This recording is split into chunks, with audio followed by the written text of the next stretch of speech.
देखो ଶିଖରେ ଆପଣଙ୍କୁ ସ୍ୱାଗତ। ଆଜି ମୁଁ ଆପଣଙ୍କ ପାଇଁ ନେଇ ଆସିଛି ଦେଶ ବିଦେଶର 30ଟି ଗୁରୁତ୍ୱପୂର୍ଣ୍ଣ ଖବର।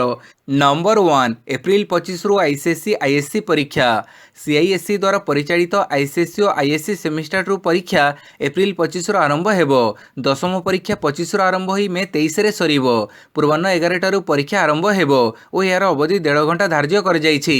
ତେବେ ପ୍ରଥମ ଦିନ ଇଂଲିଶ ପରୀକ୍ଷା ରହିଛି। ପରୀକ୍ଷା ଆରମ୍ଭର 10 ମିନିଟ୍ ପୂର୍ବରୁ ଅର୍ଥାତ୍ 10:50ରେ ପ୍ରଶ୍ନପତ୍ର ପ୍ରଦାନ କରାଯିବ।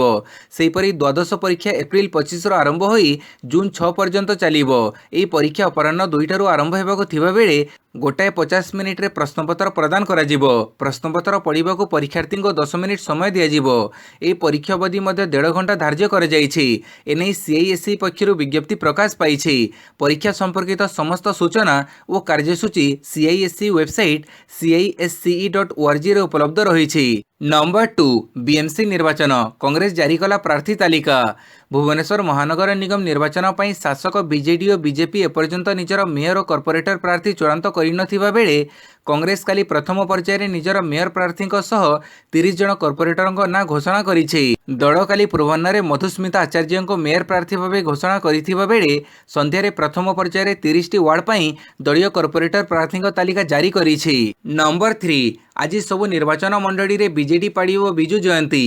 ପୂର୍ବତନ ମୁଖ୍ୟମନ୍ତ୍ରୀ ବିଜୁ ପଟ୍ଟନାୟକଙ୍କ 106ତମ ଜୟନ୍ତୀ ପ୍ରତ୍ୟେକ ନିର୍ବାଚନ ମଣ୍ଡଳୀ ସ୍ତରରେ ଶନିବାର ନିରାଡମ୍ବର ଭାବେ ପ୍ରତ୍ୟେକ ନିର୍ବାଚନ ମଣ୍ଡଳୀ ସ୍ତରରେ ପାଳନ କରାଯିବ। ଏନେଇ ପ୍ରତି ନିର୍ବାଚନ ମଣ୍ଡଳୀରେ ସାଧାରଣ ସଭା ଆୟୋଜନ କରାଯାଇ 2 ଦଶନ୍ଧିରୁ ଅଧିକ ସମୟ ଧରି ବିଜୁବାବୁଙ୍କ ନୀତି ଏବଂ ଆଦର୍ଶରେ ପରିଚାଳିତ ବିଜେଡିର ସଫଳ ଯାତ୍ରା ସମ୍ପର୍କରେ ଆଲୋଚନା କରିବା ଲାଗି ନିଷ୍ପତ୍ତି ହୋଇଛି। Number 4 nuclear power plant attack, Japan ପ୍ରଧାନମନ୍ତ୍ରୀଙ୍କ ସହ ଆଲୋଚନା କଲେ ୟୁକ୍ରେନ ରାଷ୍ଟ୍ରପତି। କାଲି ୟୁକ୍ରେନର ଜାପୋରିଝିଆରେ ନ୍ୟୁକ୍ଲିୟର ପାୱାର ପ୍ଲାଣ୍ଟ ଉପରେ ରୁଷ ସେନା ପକ୍ଷରୁ ବଡ଼ ଧରଣର ଆକ୍ରମଣ କରାଯାଇଛି। ଏହି ପ୍ରସଙ୍ଗରେ ୟୁକ୍ରେନ ରାଷ୍ଟ୍ରପତି ଭଲୋଦିମିର ଜେଲେନସ୍କି ଜାପାନ ପ୍ରଧାନମନ୍ତ୍ରୀ ଫୋମିଓ କିସିଦାଙ୍କ ସହ ଆଲୋଚନା କରିଛନ୍ତି। ଏହି ଆଲୋଚନା ସମ୍ପର୍କରେ ୟୁକ୍ରେନ ରାଷ୍ଟ୍ରପତି ଟ୍ୱିଟ୍ କରି ଜଣାଇଛନ୍ତି। ସେ କହିଛନ୍ତି ଯେ ରୁଷର ନ୍ୟୁକ୍ଲିୟର ଆତଙ୍କବାଦ ସମ୍ପର୍କରେ ସେ ଦୀର୍ଘ ସମୟ ଧରି ଜାପାନ ପ୍ରଧାନମନ୍ତ୍ରୀଙ୍କ ସହ ଆଲୋଚନା କରିଛନ୍ତି। ବିଶ୍ୱ ପ୍ରତି ବିପଦ ଥିବା ନେଇ ସେ ମଧ୍ୟ ଚିନ୍ତା ପ୍ରକଟ କରିଛନ୍ତି। ରୁଷ ଉପରେ ଜାପାନ ବିଭିନ୍ନ ପ୍ରକାର ପ୍ରତିବନ୍ଧକ ଲଗାଇଥିବାରୁ ସେ ତାଙ୍କୁ ଧନ୍ୟବାଦ ଦେଇଥିଲେ। ଗୁରୁବାର ରାତିରେ ଜାପୋରିଝିଆରେ ରୁଷ ବୋମା ମାଡ଼ କରିଥିଲା। ନମ୍ବର 5 ପୁଟିନଙ୍କୁ ହତ୍ୟା କରିବା ପାଇଁ ଆହ୍ୱାନ ଦେଲେ ଆମେରିକା ସାଂସଦ। ୟୁକ୍ରେନକୁ ଦଖଲ କରିବା ଜିଦ୍ରେ ଆକ୍ରମଣ ଜାରି ରଖିଥିବା ରୁଷ ରାଷ୍ଟ୍ରପତି ଭ୍ଲାଦିମିର ପୁତିନଙ୍କୁ ହତ୍ୟା କରିବା ପାଇଁ ଆହ୍ୱାନ ଦେଇଛନ୍ତି ଆମେରିକାର ଜଣେ ସାଂସଦ। ରୁଷର କେହି ଜଣେ ଆଗକୁ ଆସି ପୁଟିନଙ୍କୁ ହତ୍ୟା କଲେ ଯୁଦ୍ଧ ବନ୍ଦ ହୋଇଯିବ ବୋଲି ସାଂସଦ ଲିଣ୍ଡସେ ଗ୍ରାହାମ କହିବା ପରେ ହଇଚଇ ସୃଷ୍ଟି ହୋଇଛି। ରୁଷର ଆକ୍ରମଣ ଯୋଗୁଁ ୟୁକ୍ରେନ ଛିନ୍ଛତର ହେବାରେ ଲାଗିଛି। ଏହାକୁ ନେଇ ସାରା ବିଶ୍ୱର ଚିନ୍ତା ବଢ଼ିଛି। ଏସବୁ ଭିତରେ ଗ୍ରାହାମ ଗୋଟିଏ ଟିଭି ଚ୍ୟାନେଲକୁ ଚାଞ୍ଚଲ୍ୟକର କଥା କହି ଚର୍ଚ୍ଚାକୁ ଆସିଛନ୍ତି। ସେ କହିଛନ୍ତି ଏହି ଯୁଦ୍ଧ କେମିତି ସରିବ? ରୁଷରେ ଥିବା କେହି ଜଣେ ବ୍ୟକ୍ତି ଆଗକୁ ଆସିବା ଦରକାର। ବ୍ୟକ୍ତି ଜଣଙ୍କ ପୁଟିନଙ୍କୁ ଖତମ କରିଦେଲେ ସବୁ ଶେଷ ହୋଇଯିବ। ନମ୍ବର 6 ଭାରତକୁ ଆମେରିକାର ପରାମର୍ଶ, ରୁଷଠାରୁ ଦୂରେଇ ରୁହ। ରୁଷ ଓ ୟୁକ୍ରେନ ମଧ୍ୟରେ ଭୀଷଣ ଯୁଦ୍ଧ ଚାଲିଥିବା ବେଳେ ଆମେରିକାର ଭୂମିକାକୁ ନେଇ ସାରା ବିଶ୍ୱରେ ପ୍ରଶ୍ନ ଉଠିବାରେ ଲାଗିଛି। ରୁଷ ବିରୋଧରେ ପଶ୍ଚିମ ଦେଶଗୁଡ଼ିକ ଏକାଠି ହେଉଥିବା ବେଳେ ଭାରତ ନିରପେକ୍ଷ ନୀତି ଅବଲମ୍ବନ କରିଚାଲିଛି। ଭାରତର ଏପରି ଆଭିମୁଖ୍ୟକୁ ସହଜରେ ଗ୍ରହଣ କରିପାରୁନି ଆମେରିକା। ଏଥିପାଇଁ ଆମେରିକା ଏବେ ଭାରତକୁ ପରାମର୍ଶ ଦେବା ଆରମ୍ଭ କରିଛି। ରୁଷଠାରୁ ଦୂରେଇ ରହିବାକୁ ଭାରତକୁ ଆମେରିକା କହିଛି। ଯୁଦ୍ଧକୁ ରୁଷ ବିରୋଧରେ ଜାତିସଂଘର ଏକାଧିକ ଫୋରମରେ ପ୍ରସ୍ତାବ ଆସୁଥିବା ବେଳେ ଭାରତ ସବୁବେଳେ ଭୋଟଦାନରୁ ଦୂରେଇ ରହୁଛି। ଏପରି କରି ଭାରତ ସରକାର ରୁଷକୁ ସମର୍ଥନ କରୁଛନ୍ତି ବୋଲି ଆମେରିକା ଆଶଙ୍କା କରିଛି। ଏଥିପାଇଁ ରାଷ୍ଟ୍ରପତି ଜୋ ବାଇଡେନଙ୍କ ପ୍ରଶାସନ ଭାରତକୁ ନିଜର ଆଭିମୁଖ୍ୟ ସ୍ପଷ୍ଟ କରିବାକୁ କୁହାଯାଇଛି। ନମ୍ବର 7 ବିଶ୍ୱର ମହାନ ଲେଗ୍ ସ୍ପିନର ସେନ୍ ୱାର୍ଣ୍ଣଙ୍କ ପରଲୋକ। ଅଷ୍ଟ୍ରେଲିଆର କିମ୍ବଦନ୍ତୀ କ୍ରିକେଟର ସେନ୍ ୱାର୍ଣ୍ଣଙ୍କ ପରଲୋକ ହୋଇଛି। ଥାଇଲ୍ୟାଣ୍ଡରେ ହୃଦଘାତରେ ୱାର୍ଣ୍ଣଙ୍କ ପରଲୋକ ହୋଇଥିବା ତାଙ୍କ ମ୍ୟାନେଜମେଣ୍ଟ ଏକ ସଂକ୍ଷିପ୍ତ ବିବୃତ୍ତିରେ କହିଛି। ମୃତ୍ୟୁ ବେଳକୁ ତାଙ୍କୁ 52 ବର୍ଷ ହୋଇଥିଲା। ୱାର୍ଣ୍ଣ ଥାଇଲ୍ୟାଣ୍ଡର ଏକ ଭିଲାରେ ଥିଲେ, ଯେଉଁଠାରେ ଶନିବାର ସକାଳେ ତାଙ୍କୁ ଅଚେତ ଅବସ୍ଥାରେ ଉଦ୍ଧାର କରାଯାଇଥିଲା। କିନ୍ତୁ ଡାକ୍ତରୀ ଦଳର ଅପ୍ରାଣ ଉଦ୍ୟମ ସତ୍ତ୍ୱେ ତାଙ୍କୁ ବଞ୍ଚାଯାଇ ପାରିନଥିଲା। ହୃଦଘାତରେ ତାଙ୍କର ଦେହାନ୍ତ ହୋଇଥିବା ଅନୁମାନ କରାଯାଉଛି। ନମ୍ବର 8 ଅଫଲାଇନ୍ ସପକ୍ଷରେ 96% ସରିଲା +2 ପରୀକ୍ଷା ପାଇଁ ମତଲୋଡ଼ା। ଉଚ୍ଚ ମାଧ୍ୟମିକ ଶିକ୍ଷା ପରିଷଦ ଦ୍ୱାରା ପରିଚାଳିତ +2 ପରୀକ୍ଷା ପାଇଁ ପ୍ରସ୍ତୁତି ଜୋରଦାର କରାଯାଇଛି। ଆସନ୍ତା ଏପ୍ରିଲରେ ପରୀକ୍ଷା କରିବାକୁ ପରିଷଦ ପକ୍ଷରୁ ଯୋଜନା କରାଯାଇଛି। କେନ୍ଦ୍ରୀୟ ପରିଷଦର ପରୀକ୍ଷା ଏପ୍ରିଲ 26ରୁ ଦ୍ୱାଦଶ ପରୀକ୍ଷା ହେବାକୁ ଥିବାରୁ ସମାନ ଢଙ୍ଗ ସମୟରେ ସିଏଚ୍ଏସ୍ଇ ପକ୍ଷରୁ ପରୀକ୍ଷା କରିବାକୁ ଯୋଜନା କରାଯାଉଛି। ସୂଚନା ଅନୁଯାୟୀ ପ୍ରାୟ 96%ରୁ ଉର୍ଦ୍ଧ୍ୱ ଲୋକ ପରୀକ୍ଷା ସପକ୍ଷରେ ମତ ଦେଇଛନ୍ତି। ସେହିପରି ଏଥର ପରୀକ୍ଷା ପ୍ରଶ୍ନପତ୍ର ସମ୍ବନ୍ଧରେ ମଧ୍ୟ ନିଷ୍ପତ୍ତି ନେଇଛି ପରିଷଦ। 2022ରେ ହେବାକୁ ଥିବା +2 ପରୀକ୍ଷାରେ ବିନା ପ୍ରାକ୍ଟିକାଲ ବିଷୟରେ 100 ମାର୍କର ପରୀକ୍ଷା ହେବ। 50 मार्कर 1 मार्क संबलित संक्षिप्त उत्तरमूलक मल्टीपल चॉइस प्रश्न आसिबो। अवशिष्ट 50 मार्क मध्यरु 20 मार्क प्रश्न 5 मार्क संबलित 4टी प्रश्न आसिबो। सेहिपरि 2 और 3 मार्क संबलित 30 मार्कर प्रश्न आसिबो। प्रैक्टिकल विषय मोट 70 मार्कर परीक्षा हेबो। अवशिष्ट 30 मार्कर प्रैक्टिकल परीक्षा हेबो। मूल्यांकन रे चलित वर्ष कौनसी परिवर्तन हेब नहीं बोली जना पड़ी। नंबर 9 चेतई देले खाउटी मंत्री खाइबा तेल उपरु शुल्क ह्रास कर। रूस यूक्रेन मध्य चलता युद्ध परिप्रेक्षी में राज्य खाद्य जोगाण खाउटी कल्याण मंत्री रणेंद्र प्रताप स्वाई केंद्र सरकार को चेतई देइछंती आउ कहिछंती सामूहिक भाव खाइबा तेल उपरु शुल्क ह्रास कर जाऊ नहेले खाउटी उपरे एहार प्रभाव पड़िबो। श्री स्वाई ट्वीट करी लिखिछंती केंद्र सरकार खाइबा तेल उपरे संग्रह करुवा आमदानी और अन्य शुल्क सामूहिक भाव ह्रास करिबा उचित नहेले पेट्रोल डीजेल और रंधन गैस भड़ी खाइबा तेलर दर वृद्धि घटिबो। यह गरीब चाषी मूलिया खटिखिया मध्यवित्त परिवार पई दुर्विषह हेबो बोली मंत्री रणेंद्र प्रताप स्वाई ट्वीट करी लिखिछंती। नंबर 10 युद्ध को विरोध रूस टीवी चैनल कर्मचारी समूह लाइव इस्तफा। यूक्रेन उपरे घमघट आक्रमण विरोध में स्वर तेजिबारे लागिछि। खुद रूस रे मध्य युद्ध विरोधी आंदोलन मुंड टेकिलाणी। किछि दिन पूर्व यूक्रेन उपरे आक्रमण को विरोध करी हजार हजार जनता रास्ता को ओल्लैथिबा बेले एबे आउ एक अद्भुत प्रकार चित्र आसीछि। युद्ध को विरोध करी रूस एक टेलीविजन चैनल रो कर्मचारी माने लाइव आसी समूह इस्तफा देइछंती। शेष प्रसारण रे युद्ध बंद हो बोली टीवी चैनल रो कर्मचारी माने दाबी करिथिले। रूस रो दोझट टेलीविजन चैनल रो कर्मचारी माने समूह इस्तफा देबा परे यार प्रसारण बंद हो जाइछि। नंबर 11 लोके पिउथिबो मद उपरे टिकस नहीं पारिबे राज्य सरकार। केवल लोके पिउथिबो मद उपरे राज्य सरकार अबकारी शुल्क लगै पारिबे बोली सुप्रीमकोर्ट एक गुरुत्वपूर्ण टिप्पणी दैछंती। एथिसह ओडिशा हाईकोर्टक एही संपर्कित एक राय को चैलेंज करी राज्य सरकारक पक्षरु होइथिबा एकाधिक पिटिशन को सर्वोच्च अदालत खारज करि दैछंती। जस्टिस एल नागेश्वर राव एवं बीआर गभाई को नहीं गठित खंडपीठ ओडिशा हाईकोर्ट देइथिबा राय उपरे हस्तक्षेप करने को मना करि दैछंती। हाईकोर्ट उत्कल डिस्टिलरीज निम्नमानर स्पिरिट प्रस्तुति मामलें अबकारी शुल्क पैठ न करिबा नै आश्वस्ति देइथिले। केवल लोके पिउथिबा मद उपरे राज्य सरकार अबकारी शुल्क आदाय करिवार क्षमता रहिछि बोली पूर्वरु सुप्रीमकोर्टक संवैधानिक पीठ राय देइथिले। नंबर 12 सोनी और होंडा एकाठी तैयारी करिबे उन्नत वैद्युतिक यान। सोनी एवं होंडा मिलित भाव में वैद्युतिक यान व इलेक्ट्रिक गाड़ी तैयारी करिबे ए विषय दुई कंपनी पक्षरु घोषणा करा जायछि। सोनी किछि मास तळे निजर वैद्युतिक यान विषय घोषणा करिथिला परे जापान रो दुई कंपनी मिलित भाव वैद्युतिक यान तैयारी करिबे बोली कहिसंती। होंडार निर्देशक तथा अध्यक्ष तोशिहिरो मिबेंक अनुसार नुआ उद्भावन सह होंडार उन्नत ज्ञान कौशल एवं ग्राहक मानक मनपसंदर यान निर्माण करिबा बोली कहिसंती। नंबर 13 पाकिस्तान रे आत्मघाती हमला 56 मृत 200 आहत। पाकिस्तान पेशोवर शुक्रवार एक मस्जिद आत्मघाती हमला होइछि। एही भयंकर विस्फोरण में एपर्यंत 56 लोकंकर मृत्यु होइथिबा बेले पाखापाखि 200 लोके आहत होइथिबा जणा पड़िछि। तेबे 10 जनक अवस्था संकटापन्न रहिछि। एही विस्फोरण पेशोवर कोचा रिसालदार अंचलर किसाख्वानी बजार रे थिबा एक सिया मस्जिद रे घटिछि। एही हमला समय मस्जिद पाखरे पाखापाखि 150 लोक थिले। एही भयंकर विस्फोरण को पाकिस्तान प्रधानमंत्री इमरान खान दृढ़ निंदा करिसंती। इमरान आहतों को तुरंत डाक्तरी चिकित्सा करने को निर्देश देइछंती। सेहिपरि पेशोवर मुख्यमंत्री महमूद खान मध्य आक्रमण को निंदा करिसंती। से पेशोवर आईजीपी को आक्रमण रिपोर्ट मागिछंती। नंबर 14 युद्ध रे रूस हरैलाणी 9000 अधिक सैन्य 250 टैंक ध्वंस। रूस और यूक्रेन मध्य जारी रही युद्ध दिनक दिन तीव्र रूप नेउछि।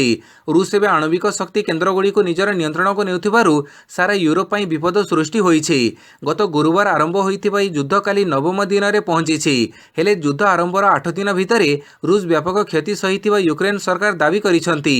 रूस आक्रमण में यूक्रेन प्राय सबु सहर छिंछतर हो जाइछि सत हेले की पाल्टा जवाब देबारे कोनोसी अवहेला करिनी। यूक्रेन जवाबी कार्यानुष्ठान रे रूस एजाए 9000 अधिक जवान को हरैलाणी। सेहिपरि रूसर 250 टैंक को यूक्रेन सेना ध्वंस किंबा कब्जा करने को सक्षम होइछंती। अन्य पक्षरे रूस हमलारे मध्य यूक्रेन व्यापक क्षति सहिछि। यूक्रेन एकाधिक सामरिक मुख्यालय हॉस्पिटल स्कूल आवश्यक कोठा को रूस सेना माटी रे मिसई दैछंती। सेहिपरि देशर 4 प्रमुख सहर मध्य रूस कब्जा को आसी जाइछि। नंबर 15 रूस युद्ध अपराधर तदंत हेबो कहिला जातिसंघ मानवाधिकार कमिशन।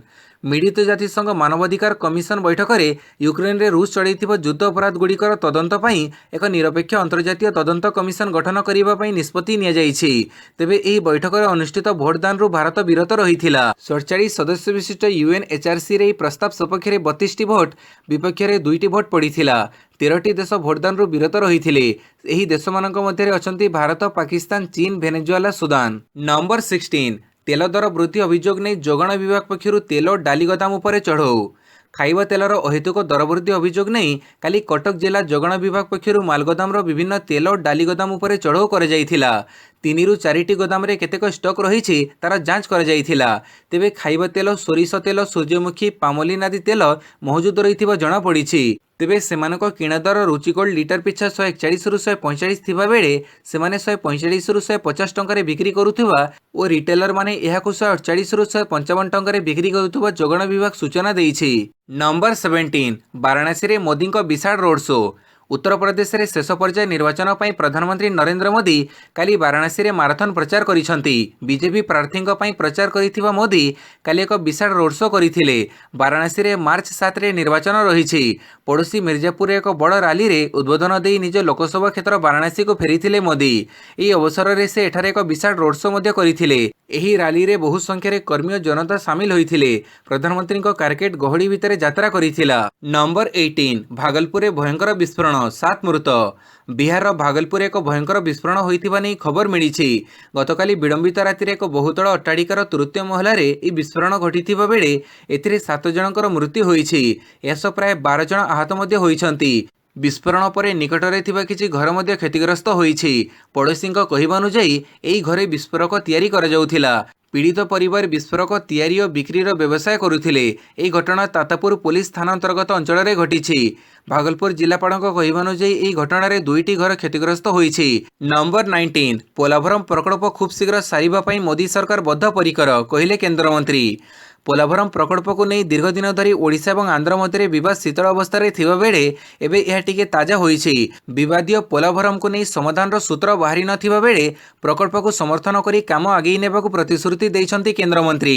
पोलाभरम प्रकल्प शेष पई केंद्र बद्धपरिकर बोली केंद्र जलशक्ति मंत्री गजेंद्र सिंह शेखावत कहिसन्ति। प्रकल्प पई सबु खर्च केंद्र सरकार वहन करिवे बोली आंध्र सरकार को प्रतिश्रुति दैछन्ति केंद्रमंत्री।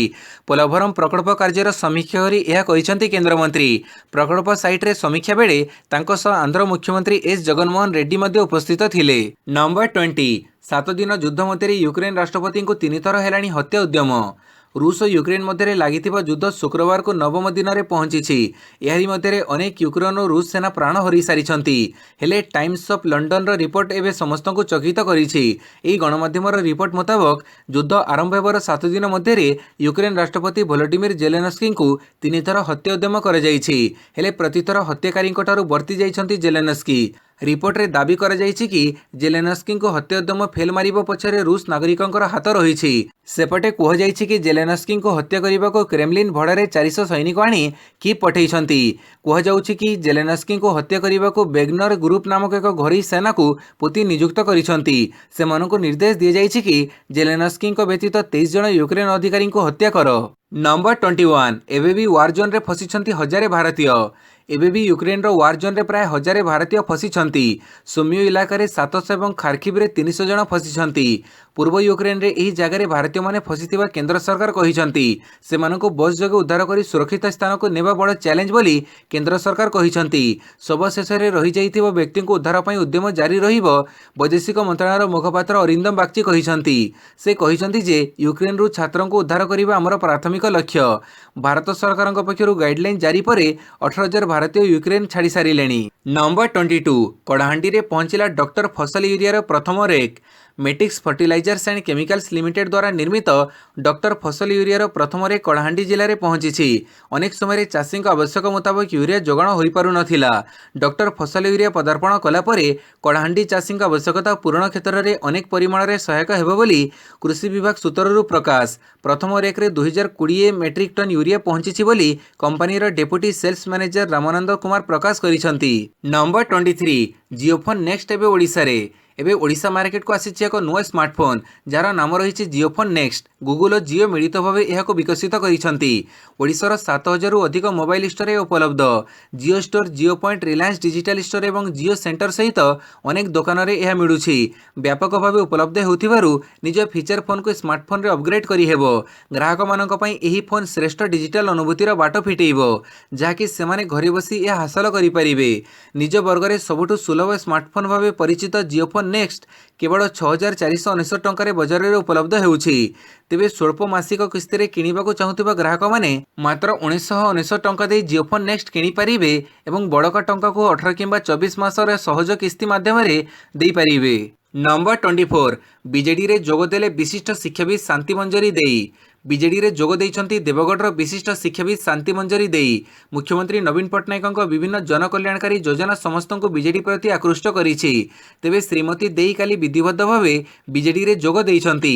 शांति मंजरी देई राष्ट्रपति और राज्यपाल पुरस्कार प्राप्त शिक्षयित्री। से 2019 मसीह तिलेईबणी ब्लॉक सुनामुंडा विद्यालय प्रधान शिक्षयित्री भावे चाकरी जीवन अवसर नैथिले। चाकरी जीवन अवसर नेबा परे विभिन्न संगठन सह जड़ित थिबा सहित समाज सेवा करुछंती। या सहित तांको पुओ राजकिशोर मध्य विभिन्न समय राजनीति रे सक्रिय रहिछंती। मुख्यमंत्री अनुमोदन क्रमे शांति मंजरी को दल में सामिल करिछंती बीजेडी संगठन संपादक तथा विधायक प्रणव प्रकाश दास। नंबर 25 युद्धर भयंकर स्थिति बढ़िला सुना दर खसिला शेयर मार्केट रेकर्ड कला तेल दर। यूक्रेन रे थिबा यूरोपर सबुठारु बड़ आणविक शक्ति केन्द्र उपरे रूसर हमला परे सारा विश्व में हईचई सृष्टि होईछि। यार प्रभाव विश्व बजार उपरे देखिबाकु मिलिछि। स्थिति को देखि अमेरिकार फेडरल रिजर्व मध्य चलित मासरु सुध हार वृद्धि कराजिबो बोली स्पष्ट करिछि। काली भारतीय शेयर बजार रेकर्ड स्तर को खसिछि। सेंसेक्स 450 पॉइंट ह्रास पाई 54653 रे पहुंचिछि। सेहीपरि निफ्टी 159 पॉइंट ह्रास पाई 16339 रे रहिछि। समय बीतिबा सह उभय सेंसेक्स और निफ्टी मध्य ह्रास पाउछि। रूसर आक्रमण जोगु सुना अशोधित तैल दर क्रमगत भाव वृद्धि पाइबारे लागिछि। दर वृद्धि जोगु घरोई बजार में सुना मूल्य 14 मासर रेकर्ड भांगिछि। यूक्रेन संकटर सबठारु बड़ प्रभाव अशोधित तैल उपरे पड़िछि। अशोधित तैलर ब्यारेल पिछा दाम $112 पहुंचिछि। आगकू यह दाम $185 होइपारे। नंबर 26 जेलेनस्की पोलैंड पड़ जाइथिबा संदेह यूक्रेन खंडन। यूक्रेन राष्ट्रपति वोलोडिमिर जेलेनस्की पोलैंड पलायन करिथिबा रूस पक्षरु दाबी कर जाइछि। रूस संसद डुमार बाचस्पति भेचेस्लाव भोलोदिन कहिसंती। मात्र सेबे भी किबेरे थिबा यूक्रेन संसद घोषणा करिसंती। तेबे ए नै पाश्चात्य गणमाध्यम गुड़िक एपर्यंत कौनसी सूचना देई नाहंती। पूर्वरु अमेरिका गोइंदा एजेंसी CIA जेलेनस्की को सुरक्षित भावे यूक्रेन रु नै जिबाकू प्रस्ताव देइथिले भी से ताहाको प्रत्याख्यान करिथिले। यूक्रेन रे रही रूस सेनार मुकाबिला करिवे बोली से कहिथिले। तेबे तांको हत्या पई रूस उद्यम करुछि बोली से अभियोग करिथिले। पुतिन तांको एक नंबर शत्रु भावे देखुछंती बोली से अभियोग करिथिले। नंबर 27 मार्च 7 रु 3टी पर्यायर खोर्धार हेब मिशन इंद्रधनुष टीकाकरण। इंद्रधनुष 4 कार्यक्रम प्रथम पर्यायर मार्च 7 रु 7 दिन, एप्रिल 4 रु 7 दिन, तृतीय पर्यायर मई 2 रु 7 दिन चलिबो। खोर्धा ग्रामांचल में एथिपाई 185टी केन्द्र में नवजातों ठारू 2 वर्ष पर्यंत शिशुंक 12टी रोग और संक्रमण निमंते प्रतिषेधक टीका दियाजिबो। जिलार विभिन्न अंगनवाड़ी केन्द्र सर्वसाधारण घर जेपरी कोठाघर पूजामंडप आदि में टीकादान कराजिबो। यासह गर्भवती महिला को टीटानस डिप्थेरिया टीका मध्य दियाजिबो। नंबर 29 कोहली 100तम टेस्ट रे पंत धमाका। प्रथम दिन में भारत 6 विकेट रे 357। विराट कोहली 100तम टेस्ट रे भारतीय क्रिकेट टीम रो wicket keeper batter Rishabh Pant धमाका करिसंती। भारत श्रीलंका मध्य एठारे आरंभ होइतिबा मोहाली टेस्ट रो प्रथम दिवस रे पंतक धुआंधार बैटिंग बड़े टीम इंडिया 6 विकेट हरई 357 रन करिछि। स्टंप अपसारण बेड़क रवींद्र जडेजा 45 और रविचंद्रन अश्विन 10 रन करी अपराजित रहिसंती। टीम इंडिया और तार फैन कोहली ठारू शतक आशा करथिले किंतु सेमानकु खुशी मिलिला नाही। हेले मैच रे देखिबाकू मिलिछि पंतक झड़ किंतु पुणी थे से शतकर निकटरे आसी वंचित होइछंती। पंत 97 रन रे 9 चौका 4 छक्का सह 96 रन करी आउट होइछंती। नंबर 30 6 बॉल रे 6 रन करि पारिलेनी हारिबा मैच जितिला वेस्टइंडीज। रोमांचकर विजय आईसीसी महिला विश्वकप अभियान आरंभ करिछि वेस्टइंडीज। वेस्टइंडीज टूर्नामेंट प्रथम मैच रे न्यूजीलैंड को 3 रन रे परास्त करिछि। आयोजक न्यूजीलैंड को शेष 6 बॉल रे मात्र 6 रन आवश्यक थिबा बेले हाथ में 3टी विकेट मध्य थिला किंतु किवी टीम 6 रन करिबारे विफल होइथिला और शेष ओवर रे बाकी 3टी जाक विकेट मध्य हरैथिला। एथिसह वेस्टइंडीज टूर्नामेंट द्वादश संस्करण प्रथम मैच को निज नारे करि नैछि। वीडियोटी को संपूर्ण देखिथिबारु बहुत बहुत धन्यवाद।